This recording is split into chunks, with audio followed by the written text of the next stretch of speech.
வரக்கூடாது நினைக்க மாட்டாங்க, பிஸியா இருக்கும். ஒரு பேஷண்ட் ஏற்றி கொண்டு விடுவாங்க கொள்வாங்க. ஃபர்ஸ்ட் ப்ரிஃபரன்ஸ் யாருன்னு கேட்டீங்கன்னா முன்னாடி வரவங்களுக்கு தான் முன்னுரிமை. அடுத்து வரக்கூடியது என்னன்னு தெரியாம அவங்க வெயிட் பண்ண முடியாது இல்லையா, அதனால ஓடிட்டே இருப்பாங்க, அந்த விஷயத்தை ஓடிட்டே இருப்பாங்க.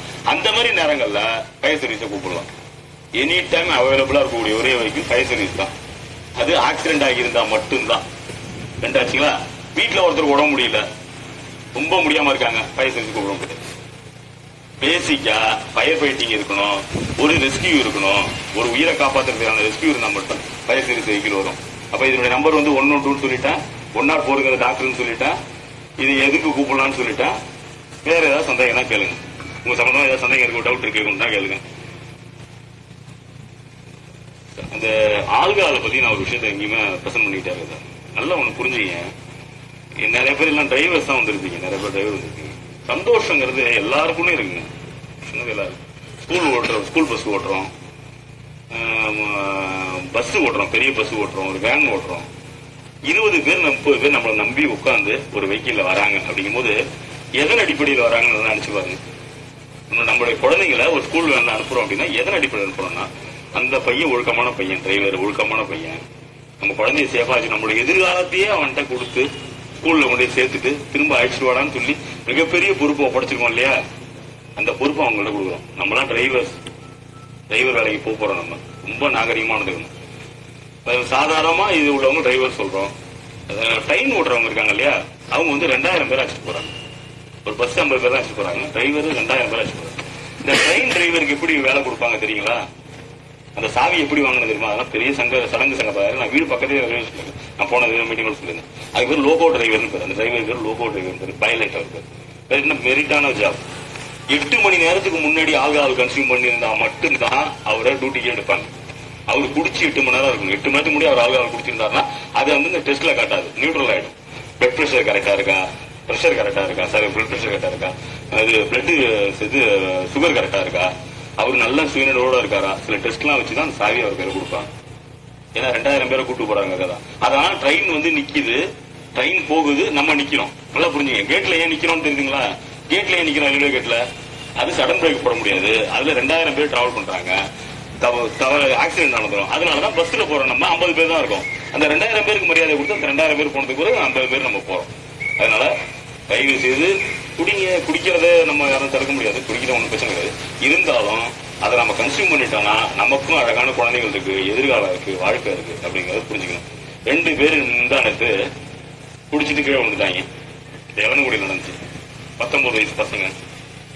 ஒரு பையனை தூக்கிட்டு வந்தாங்க, இன்னொரு பையன் தூக்கிட்டு வரும்போது தலையே ஆம்புலன்ஸ்ல என்ன பண்ணிட்டான், சீட்டுக்கும் அந்த டோருக்கும் உள்ள இடையில அவன் தலை போய் மாட்டிடுச்சு. அவ்வளவு போத ஆம்புலன்ஸ்ல உட்கார வச்சிருக்காரு தூக்கி டிரைவர். ஜிஹெச் அவனை நிறுத்தினோம்னா அவனை எடுக்க முடியல. தலை மட்டும் எப்படி இருக்குன்னா, நான் புரிஞ்சுங்க, படுத்திருந்தவன் அந்த கேப்ல தலை மட்டும் உள்ள இருக்கு, பாடி ஃபுல்லா வெளியில இருக்கு. ஃபயர் சர்வீஸ் கூப்பிடுறாங்க. எங்களால ஒண்ணுமே சொல்ல முடியல, போய் பாறையை போட்டு நிம்பி எடுத்து அவனை உட்கார வச்சுக்கணும். போட்டோ பார்த்தா எனக்கு அப்படியே மனசெல்லாம் அழுது. அந்த பையனோட போட்டோ 19 வயசு, சின்ன வயசு. ஒருத்தன் இறந்து போயிட்டான். அந்த தலை மாட்டிக்கிட்ட மட்டும் உயிரோட இருக்கான். இப்ப சப்போஸ் அவன் உயிரோட இருந்தான்னு வச்சுங்களேன், நான் ஒரு விஷயத்த யோசிச்சேன். சப்போஸ் அவன் உயிரோட இருக்கான், அவனுக்கு ஒரு வாய்ப்பு இருக்கு. இந்த ஆள்கால் உனக்கு தேவையான கேட்டா என்ன சார் சொல்லிருக்கோம், நல்லா நினைச்சு பாருங்க. இதுதான் சார் வாய்ப்புங்கிறது, ஆண்டவன் நம்ம கொடுத்த வாய்ப்பு. இதுதான், நல்லா புரிஞ்சுங்க. அதை நீ எடுத்துக்கணுமா எடுத்துக்க வேண்டாமாங்கிறது முடிவு பண்ண வேண்டிய நேரம் வந்துருச்சுன்னு முடிவு பண்ணிட்டீங்கன்னா, அது வேணுமா வேணாங்கிறதுக்கு அவன் சொல்றதுக்கு கூட ஆள் இல்லை. அந்த சூழ்நிலைக்கு நம்ம போயிடக்கூடாது. இன்னொரு விஷயமும் இருக்கு சார், ஆள்கால் ட்ரிங்க் பண்ணிட்டு வண்டி ஓடுறது என்ன ப்ராப்ளம் கேட்டீங்கன்னா, அப்பாவி ஈத்தாவில் ஓடுறவங்க கூட பாதிப்படையாங்க சார். அது மிகப்பெரிய பாவம் இல்லைங்களா. நல்ல சகோதரன் இருப்பான், நல்ல புருஷனா இருப்பான், நல்ல அப்பாவா இருப்பான், நல்ல பேரண்டா இருப்பான். அவனை போய் நம்ம மோதி விழுந்து அவன் இறந்து அவனுடைய வாழ்க்கை நிர்மூலமாகி அது வரை நடந்திருக்கு. அது சொல்ல அது நடந்திருக்கு. அதனால அந்த குற்றங்களுக்கு நம்ம எக்காலத்தை மட்டும் நம்ம தடையாயிடக்கூடாது. ஓகேங்களா. பாருங்க, கடைசியா சொல்லி இருக்கீங்களா, இதுக்கு பேரு தீ அணைக்கக்கூடிய கருவி.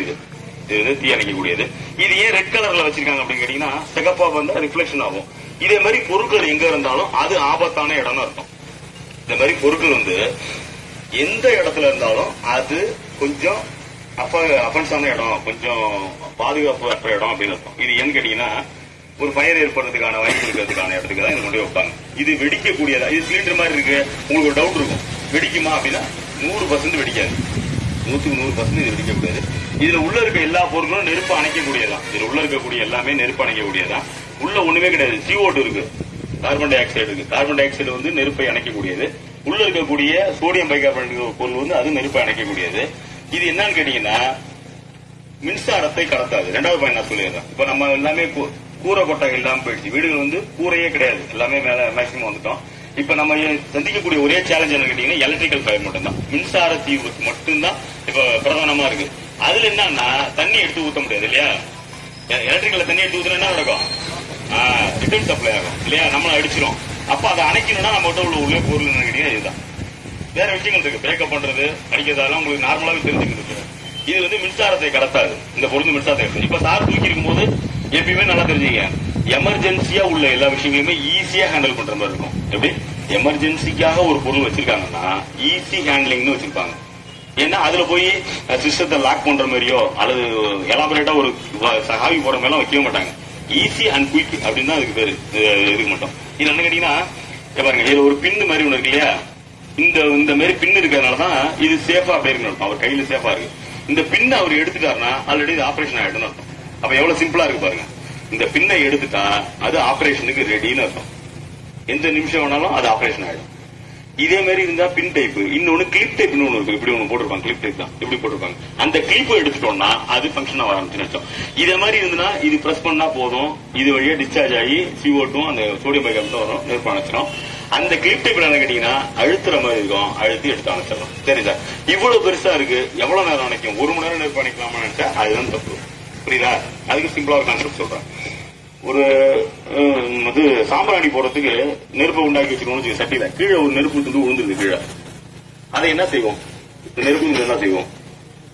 கரண்டியால் எடுத்து வைப்போம், கையால் எடுத்து வைப்போம். கரெக்டுங்களா? நெருப்பு சுடுங்க சார், எப்படி சார் கையால் எடுக்கலாம்?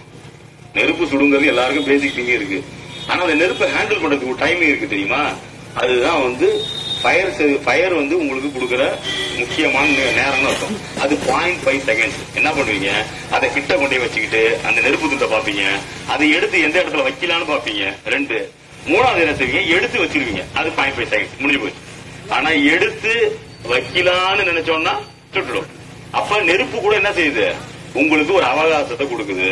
நான் உன ஒண்ணும் செய்ய மாட்டேன், நீ என்ன ஹேண்டில் பண்ணு, நான் உன்னுடைய நண்பன் தான், உடைய ஃப்ரெண்ட். ஆனா fire is a very good friend. அது வந்து வெளியில வந்துருச்சுன்னா பேட் எனக்கு, வெரி பேட் எனக்கு. நெருப்பு இல்ல, வெளிச்சம் இல்லைன்னா அந்த உலகம் இல்ல. சூரியன்ல இது இல்லைன்னா அழிஞ்சு போடும். ஒளிச்சேர்க்கை நடக்காது, நம்ம உடம்பு இயங்காது, நம்ம யாரும் உயிரோட இருக்க முடியாது. அது ஒண்ணு. அந்த நெருப்பு வந்ததுனாலதான் நாகரீகமா வந்துச்சு. மனுஷன் வந்து எல்லாத்தையுமே நான் பச்சையா தின்னுட்டு இருந்தான். அப்புறம் காட்டுல வெந்ததை பார்த்ததுக்கு பிறகுதான் சூடாகி தின்னா நல்லா இருக்கு அப்படின்னு சொல்லி செஞ்சதுக்கு பிறகுதான் நாகரீகம் மனிதனுக்கு வளர்றதுக்கு மெயினான காரணமா இருந்தது நெருப்பு மட்டும்தான். நெருப்பை வச்சுதான். இன்னும் என்ன சொல்லணும், 6வது அறிவு என்ன சொல்லியா? 20 வரைக்கும் அந்த நெருப்பை கண்டுபிடிச்சு அழியாம வச்சிருக்கோம் இல்லையா? அதுவும் நம்மளுடைய 6வது அறிவு தான். நெருப்பு இது வரைக்கும் நம்ம அழிக்கல, தேவைன்னா எடுத்துக்கிறோம், தேவையில்லைன்னா ஊதி வச்சிடறோம் இல்லையா? அதுவும் நம்மளுடைய 6வது அறிவு தான். அதுதான் நெருப்பை பொறுத்த வரைக்கும் அது ரொம்ப முக்கியமான விஷயம். சரிதா? இது வந்து ஒரு 15 செகண்ட் தான் வேலை செய்யும். அப்ப என்ன செய்யணும்? அந்த நெருப்பை அணைக்கணும்னா அதை கிட்ட எடுத்து கொண்டே வச்சுட்டு அந்த கிளிப்பை எடுத்துட்டு அப்படியே எடுத்து அடிச்சுட்டோம். அப்படி இதை எடுத்துட்டு இது என்ன பண்ணணும்? இதை அழுத்துறதுக்கு முன்னாடி இந்த கிளிப் ஒண்ணு இருக்கு, அதை வெளில எடுக்கணும். அவ்வளவுதான். அந்த ஃபயருக்கு நேரம் நம்ம காமிச்சோம்னா அது அணைக்கும். இது இனிஷியல் ஃபயரை அணைக்கிறதுக்கு, சாதாரண உள்ள ஃபயரை அணைக்கிறதுக்கு. அதுக்கப்புறம் முடியல அப்படின்னா அதுக்கப்புறம் ஃபயர் சர்வீஸ் தான் போடணும். ஓகேவா? இதுதான் சார். சரி, இன்னொரு வெர்ஜான இன்ஃபர்மேஷன் சொல்லிடுறேன். இப்ப வந்து பாம்பு நாங்க நிறைய பிடிச்சிட்டு இருக்கோம். பாம்பு நிறைய பிடிக்கிறோம், உயிரோட கொண்டு விட்டுறோம். வன பாதுகாப்பு சட்டப்படி பாம்பு அடிக்கக்கூடாது. நானும் கவர்மெண்ட் சம்பளம் உட்பட எனக்கும் அதுக்கு அதிகாரம் கிடையாது. நாங்க சில விஷயங்கள் செய்யறோம். அது வந்து நான் ரொம்ப விஷயம் உள்ள பாம்புகளை நாங்களே தண்டிச்சோம்னு வச்சுங்களேன். ஒன்னே நினைச்சுதான் தண்டிப்போம். சரி, ஏதோ ஒரு உயிரினத்தை கொல்லக்கூடாது, இருந்தாலும் ஏதோ ஒரு உயிரை தீண்டிடக்கூடாது அப்படிங்கிறதுக்காக தான்.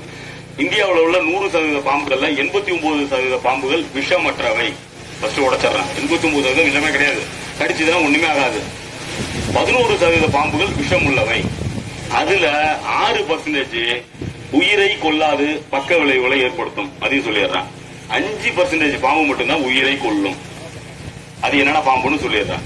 இந்த விரியன் பாம்புன்னு சொல்லுவாங்க, கண்ணாடி விரிய, கட்டு விரியன்னு சொல்லுவாங்க. அந்த பாம்பு very very very very dangerous. பேர் சொல்லிட்டான். எத்தனை வெறி போட்டுருக்குன்னு பாத்துங்க. 85% அது கடிச்சதுன்னா காப்பாற்ற முடியாது, 15% மட்டும்தான் காப்பாற்றலாம். அதுக்கான ரேஷியோ நான் சொல்லிடுறேன். இந்த நல்ல பாம்பெல்லாம் கடிச்சதுன்னா 85% காப்பாற்றலாம், 15% தான் இழப்பு வீதம் இருக்கு. அதுக்காக இதை குறைச்சு மதிப்பிடக்கூடாது. இந்த விரிய பாம்பெல்லாம் கடிச்சது என்னன்னா 45 நிமிஷத்துக்குள்ள சரியான ட்ரீட்மெண்ட் அவருக்கு கிடைச்சிடணும். ஒண்ணு. 40 நிமிஷம் 3/4 மணி நேரம் இருக்கு, நீங்க ஒரு சினிமா பாக்குறேன்